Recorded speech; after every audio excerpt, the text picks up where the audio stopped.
Hello बच्चों, आप कैसे हो? लो भाई मनीष यूट्यूब चैनल में मैं आपका बहुत बहुत स्वागत करता हूं। आज हम क्लास में देखेंगे दंड प्रक्रिया संहिता 1973, मेरा मतलब सीआरपीसी की धारा 35 देखेंगे, सेक्शन 35 देखेंगे। उसमें लिखा है न्यायाधीश और मजिस्ट्रेट, इनकी जो शक्तियां होंगी उसके बाद उत्तरवर्ती कौन होगा। आज इसी के बारे में बात करेंगे। पहले क्या होता था, जो राजा होता था, राजा का बेटा राजा बनेगा, ऐसी परंपरा पहले चलती थी। अब आज के समय में ऐसा नहीं है कि न्यायाधीश का बेटा न्यायाधीश होगा, नहीं। जिसके पास योग्यताएं होंगी, क्वालिफिकेशन होगी, उस व्यक्ति को ही चुना जाएगा। चाहे वो न्यायाधीश बने, चाहे वो मजिस्ट्रेट बने, चाहे वो प्रधानमंत्री बने, चाहे वो राष्ट्रपति बने, कोई भी फील्ड हो, क्वालिफिकेशन और योग्यता मेन मैटर करता है। आज के समय में पहले राजा का बेटा राजा बनता था, वो समय गया, अब ऐसा नहीं होगा। आज इसी के बारे में बात करेंगे कि न्यायाधीश और मजिस्ट्रेट, इनका उत्तरवर्ती कौन होगा। मुझे हो रहा है कोल्ड, थोड़ी पढ़ाने में आपको प्रॉब्लम होगी, तो इसलिए अगर कोई गलती हो जाती है उसके लिए पहले ही माफी मांग लेता हूँ। अगर कोई भी बात आपको पूछनी है आप कमेंट करना, मैं उसका आंसर आपको दे दूंगा। परेशानी वाली कोई बात नहीं, सेक्शन 35 अच्छे से समझते हैं। आओ बच्चों, यहाँ पर लिखा है धारा 35, इसके अंतर्गत 3 क्लोज है, सीआरपीसी की धारा है।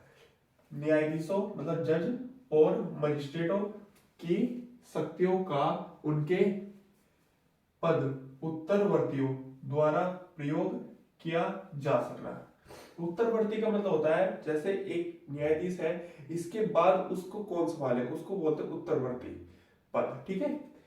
पहला क्लोज, इस संहिता के अन्य उपबंधों के अधीन रहते हुए, इस संहिता के जो अन्य उपबंध है, इस संहिता के अन्य उपबंधों के अधीन रहते हुए, मतलब सीआरपीसी के जो अन्य उपबंध है उनके अधीन रहते हुए, किसी न्यायाधीश मतलब जज या मजिस्ट्रेट, एग्जीक्यूटिव मजिस्ट्रेट की शक्तियों, पावर और कर्तव्यों, जो कर्तव्य होते हैं मजिस्ट्रेट या न्यायाधीश के, का पालन उसके पद उत्तरवर्ती द्वारा किया जा सकता है। जो ये न्यायाधीश है या मजिस्ट्रेट है, इनकी जो शक्तियां है, पावर है, इनके बाद जो यूज करेगा उसको बोलते हैं उत्तरवर्ती पद। ये ध्यान रखना, सेक्शन 35 का पहला क्लोज ये बताता है। अब 2 क्लोज मैं बोर्ड पे लिख देता हूं, अभी समझाते हो, कुछ टाइम का वेट करें।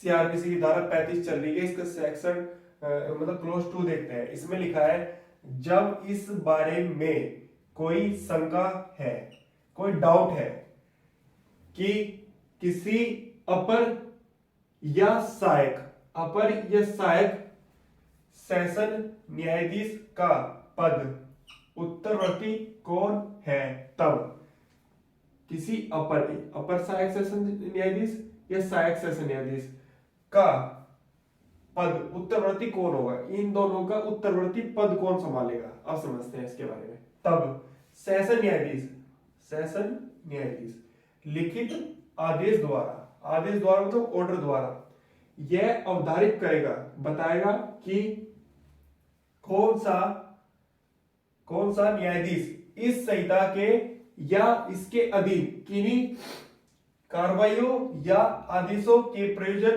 के लिए ऐसे अपर या सहायक सेशन न्यायाधीश का पद उत्तरवर्ती समझा जाएगा। देखो, अपर या सहायक सेशन न्यायाधीश का जो उत्तरवर्ती होगा वो कौन समझा जाएगा, जो सेशन न्यायाधीश लिखित आदेश द्वारा अवधारित करे, बताए, वो समझा जाएगा।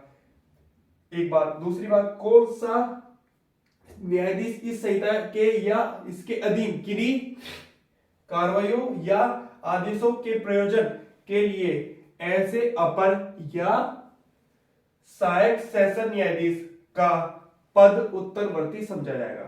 देखो, अपर या सहायक सेशन न्यायाधीश का उत्तरवर्ती जो पद संभालेगा वो कौन संभालेगा, ये बताएगा सेशन न्यायाधीश एक लिखित आदेश द्वारा अवधारित करेगा। ये बात ध्यान रखना, क्लोज 2 ये कहता है। इसके बाद देखते हैं तीसरा क्लोज, ये लास्ट क्लोज है सेक्शन 35 सीआरपीसी का।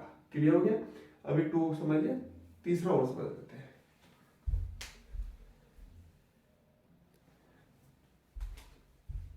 सीआरपीसी की धारा 35 चल रही है, सेक्शन 35, ये लास्ट क्लॉज है, इसे समझ लेते हैं। इसमें लिखा है जब इस बारे में कोई शंका है, जब इस बारे में कोई शंका है मतलब डाउट है कि किसी मजिस्ट्रेट का पद उत्तरवर्ती कौन है, किसी मजिस्ट्रेट का पद अगर खाली होगा, इसका पद उत्तरवर्ती कौन होगा, मतलब कौन संभालेगा इसके पद को, तो इसके बारे में बताया गया। तब मुख्य न्यायिक मजिस्ट्रेट, सीजीएम या जिला मजिस्ट्रेट लिखित आदेश द्वारा यह अवधारित करेगा। कौन बताएगा? जिला मजिस्ट्रेट बताएगा या मुख्य न्यायिक मजिस्ट्रेट। क्लियर होगी बात। अब दूसरी बात देखते हैं कि कौन सा मजिस्ट्रेट इस संहिता के, सीआरपीसी के या इसके अधीन किन्हीं कार्रवाइयों या आदेशों के प्रयोजन के लिए ऐसे मजिस्ट्रेट का पद उत्तरवर्ती समझा जाएगा। देखो, जब इस बारे में कोई शंका है कि किसी मजिस्ट्रेट का पद उत्तरवर्ती है तो कौन बताएगा? मुख्य न्यायिक मजिस्ट्रेट या जिला मजिस्ट्रेट। क्लियर होगी बात। अपर या सहायक जो सेशन न्यायाधीश अगर उसका पद उत्तरवर्ती है, कौन बताएगा? सेशन न्यायाधीश लिखित आदेश द्वारा अवधारित करेगा। सेक्शन 35 सीआरपीसी की धारा 35 कंप्लीट हो गई है। कल हम देखेंगे सेक्शन 36 सीआरपीसी की धारा 36 देखेंगे।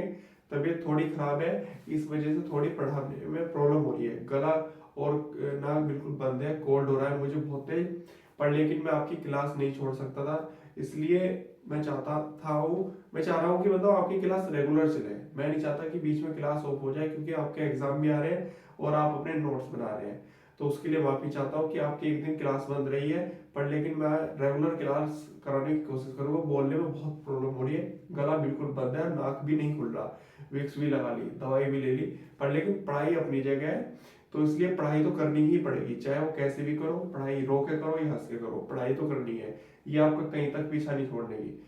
अगर आपने पढ़ाई कर ली तो सिलेक्शन 100% है, ये बात ध्यान रखना।